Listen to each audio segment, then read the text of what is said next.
Et voilà. Et maintenant, pour le module de la comptabilité, là, c'est la comptabilité qui est en rapport avec la gestion des... Bon, c'est la comptabilité qui a rapport avec... Bon, c'est pas cette comptabilité-là qui calcule les entrées et les sorties au niveau de l'université, tout ça, c'est cette comptabilité qui va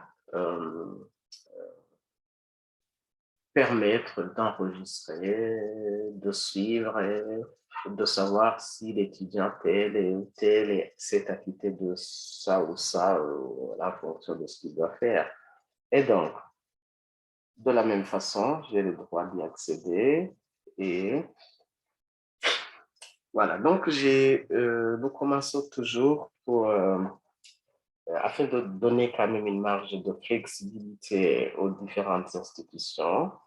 Nous commençons par des phases de paramétrage pour s'approprier quand même ça et pour organiser les choses telles que ça se fait chez vous. Et donc, là, les éléments comptables, ça veut dire, c'est quoi ces éléments que les étudiants vont payer? Par exemple, au niveau des tranches, là, je pourrais les appeler, par exemple, les éléments comptables.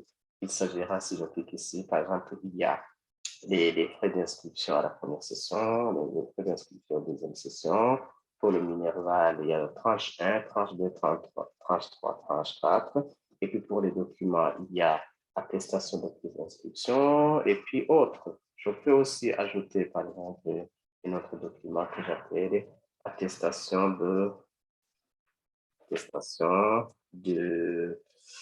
scolarité. Voilà, si je fais comme ça, il est ajouté. Voilà. Et ça, c'est juste la liste des documents que l'on délivre. Oh, non, non, payable. La liste des éléments qu'on paye. On peut en ajouter pour tout ce que vous voudrez. Par exemple, abonnement, je ne sais quoi. Abonnement, salle informatique. Vous pourrez donc un format salle informatique.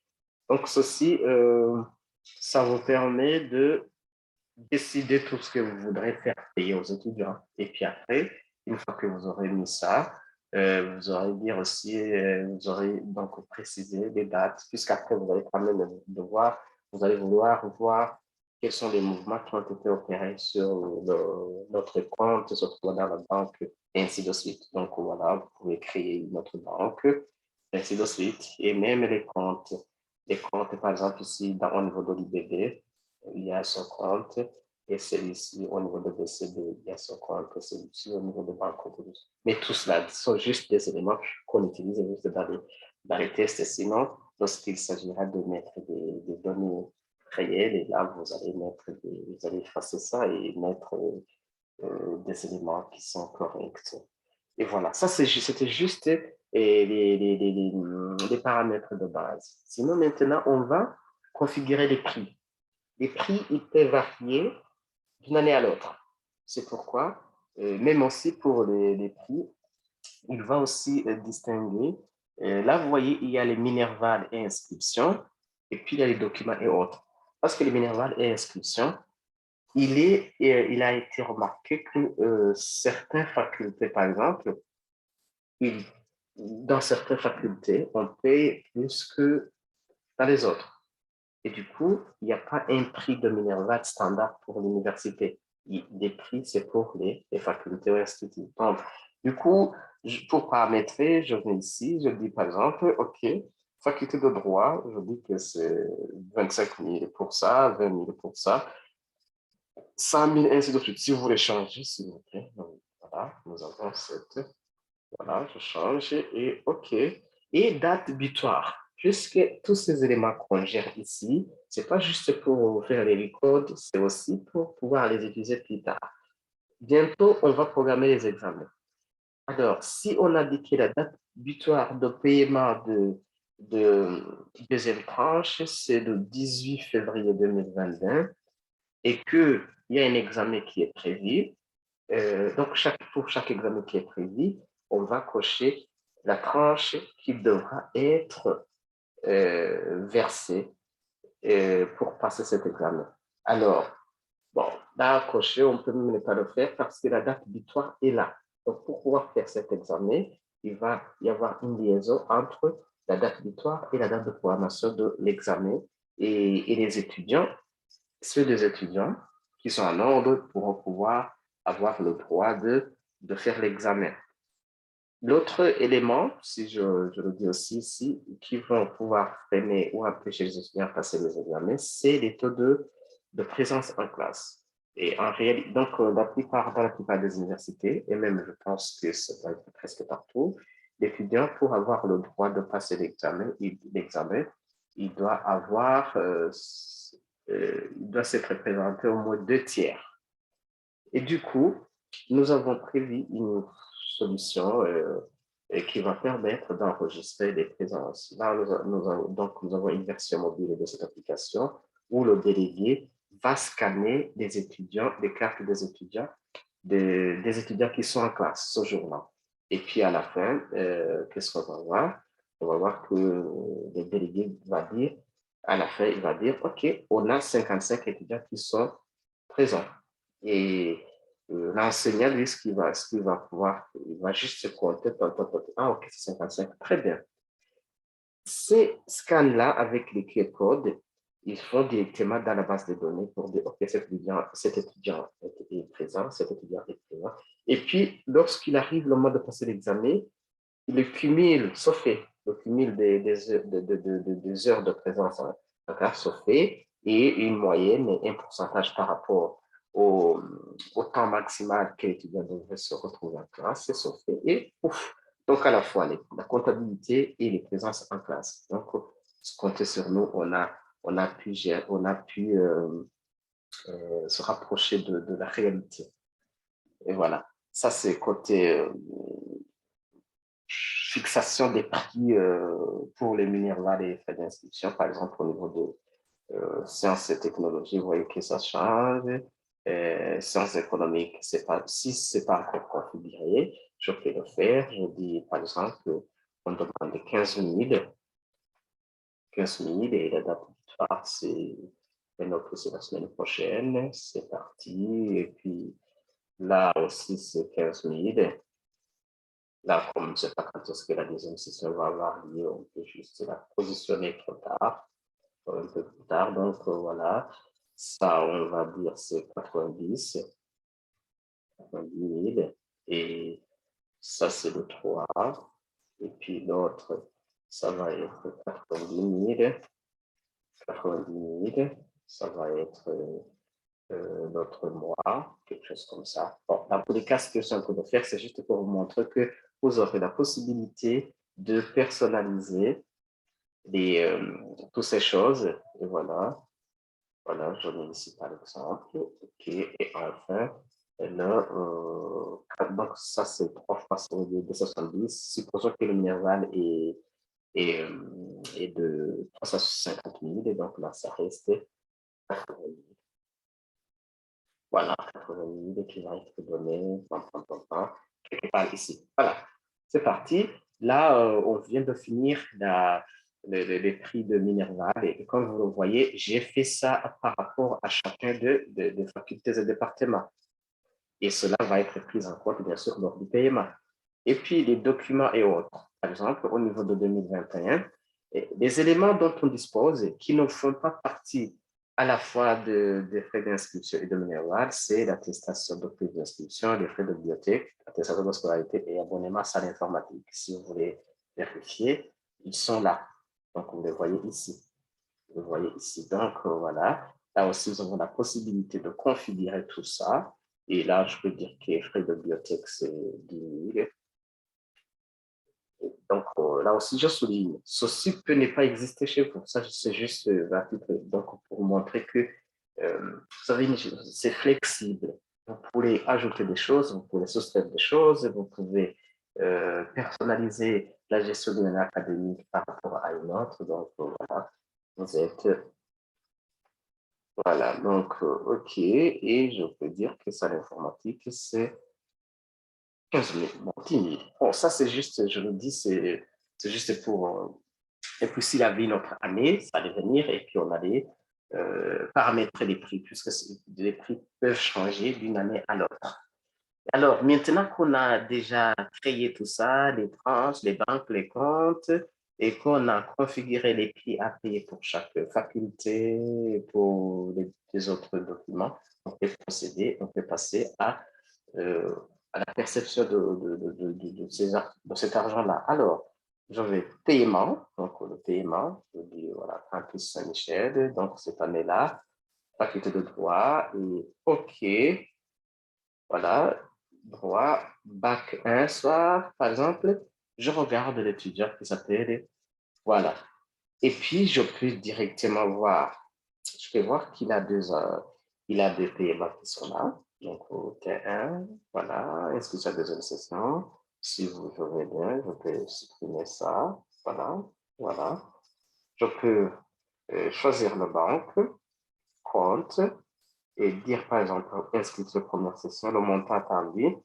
Ici, normalement, ça, c'est le montant, le montant qui doit être ici, c'est le montant qui reste pour payer ça. Sinon, on sait que ça coûte 25 000 et l'étudiant peut avoir la possibilité de payer ça en tranche. Il peut payer 12 000 et puis 13 000. Donc là, c'est le montant attendu, c'est le montant qui ne doit pas être dépassé, par exemple.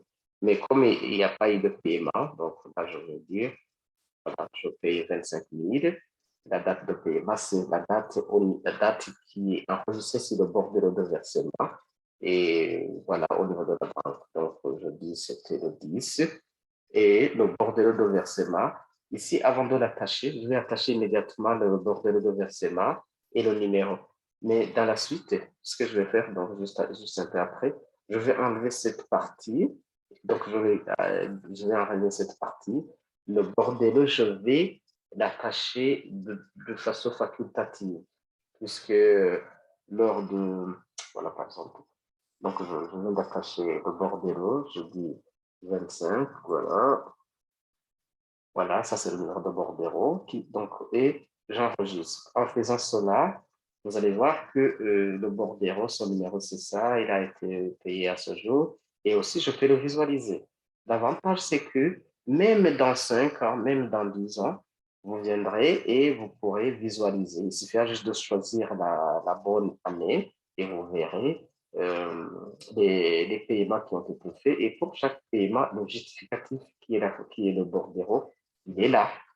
Voilà, du coup, s'il veut aussi payer immédiatement tranche 1, donc 110 000, voilà, 110 000, voilà, on peut garder ces dates, on peut voilà, dire ça, et le bordereau, là aussi, je dois faire en sorte que le même bordereau ne doit pas se retrouver deux fois dans la base de données. Voilà, c'est un. Voilà. Il peut aussi payer de tout. Après, voilà, toujours, après, vous pouvez toujours visualiser et ça va éviter aussi des triches, puisqu'il y a des gens qui font faire je crois bien, des bordereaux, même à Bougainville ou autre, ou bien si l'université a beaucoup de monde à gérer et ils peuvent ne pas se retrouver, ils peuvent ne pas être en mesure de bien gérer minutieusement les flux des minerales. Et voilà. Donc, de cette façon, là, c'est juste pour enregistrement des paiements et justificatifs. Alors, si vous voulez alors jeter un coup d'œil sur l'historique, je vous ai prévu l'historique par classe. Donc, c'est pour ça qu'on est en bac 1. Donc, je viens ici, donc je dis, OK, je choisis le campus et on va voir au niveau de bac 1, donc l'historique. Donc, voilà. Donc, les paiements qui ont été enregistrés, ils vont s'organiser voilà. Et voilà ce que j'ai ici. Vous allez voir que normalement, les choses qui sont à payer, c'est donc frais d'inscription, première et deuxième session, les 4 tranches. Mais là, ça concerne que les paiements des minerales. Euh, Ici, j'ai séparé les frais d'inscription en première et en deuxième session. Et normalement, ici, l'idée, si par exemple, pour le total requis, vous voyez par exemple que pour cette personne, le total requis, c'est 460 000, alors que pour celui-ci, c'est 435. Cela est dû au fait que cette personne n'a pas fait la deuxième session. Et donc, il ne peut pas payer pour la deuxième session. Donc, vous aurez un tableau qui est de cette façon-là. Et ce qui est aussi très important, c'est de voir au niveau de solde antérieur. Au niveau de solde antérieur, ça veut dire, supposons qu'on est en bac 3. Dans cette rubrique, l'application va aussi jeter un coup d'œil au niveau de bac 2, bac 1 et faire la somme de ce qui était exigé et ce qui a été payé, faire la différence et cette différence va se voir ici.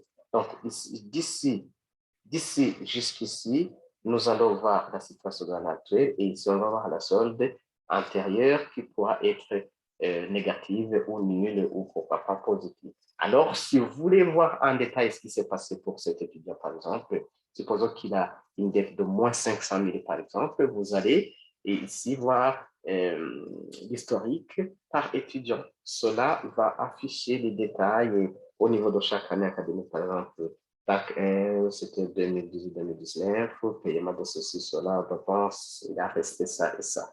Et puis, si vous voulez voir aussi les historiques par banque et par compte, vous venez ici et tout est, vous allez voir que là, l'idée, c'est de voir cet historique de la façon suivante. Par exemple, vous sélectionnez IBB et vous allez voir pour chacun de ces comptes, vous allez voir la liste, donc l'étudiant, le montant qu'il a payé et le numéro bordéro. L'étudiant, le numéro de bordéro et le montant. L'étudiant, le numéro de bordéro et le montant. Et aussi l'élément qui a été payé.